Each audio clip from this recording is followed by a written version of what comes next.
बिस्मिल्लाहिर्रहमानिर्रहीम। जैसा कि आप दोस्तों को मालूम है कि तहरीक लब्बैक पाकिस्तान के मरकज़ी अमीर हाफ़िज़ साद हुसैन रिज़वी साहब की दरख्वास्त ज़मानत लाहौर हाई कोर्ट के अंदर दायर कर दी गई है।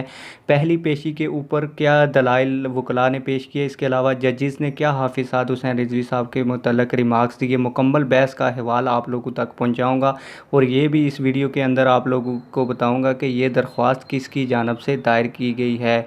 लेकिन वीडियो शुरू करने से पहले आप लोगों से एक छोटी सी रिक्वेस्ट है, अगर आपने अभी तक हमारे चैनल को सब्सक्राइब नहीं किया तो चैनल को सब्सक्राइब कर दें, बेल ऑल नोटिफिकेशन को ऑन कर दें ताकि आने वाली नई और लेटेस्ट वीडियो सबसे पहले आप लोगों तक पहुंचते रहें।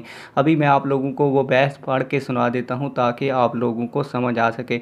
और वीडियो के शुरू में ही आपको बता दूं कि ये जो दरख्वास्त ज़मानत है हाफ़िज़ साद हुसैन रिज़वी साहब के चचा और अल्लामा हादम हुसैन रिज़वी साहब के भाई अमीर हुसैन की जानब से एक वकील के ज़रिए पेश की गई है।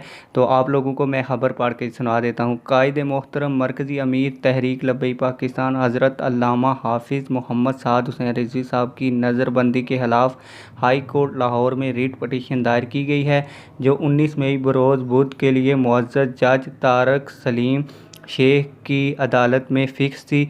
आज इसकी समाअत हुई है और जज साहब ने इसे काबिल समाअत करार देते हुए एडमिट कर लिया है। एक आज़ाद पाकिस्तानी शहरी के बुनियादी हकूक़ सलब करके क्यों पाबंद सलासिल किया गया है। जज साहिबान ने मुद्दा अलैह खान हुकूमत Punjab, home secretary, deputy commissioner Lahore, CCPO Lahore, superintendent jail Kot Lakhpat और SHO नवा कोट को 24 मई बरोज़ पीर रिकॉर्ड समेत हाज़िर होने के नोटिस जारी कर दिए गए हैं। और तारीख़ मुकर्रर पर तहरीक लब्बैक पाकिस्तान के वकला का कहना है कि दलाइल और बहस होने के बाद कभी इम्कान है कि तहरीक लब्बैक पाकिस्तान के मरकज़ी अमीर हाफ़िज़ साद हुसैन रिज़वी साहब की रिहाई अमल में लाई जा सकेगी।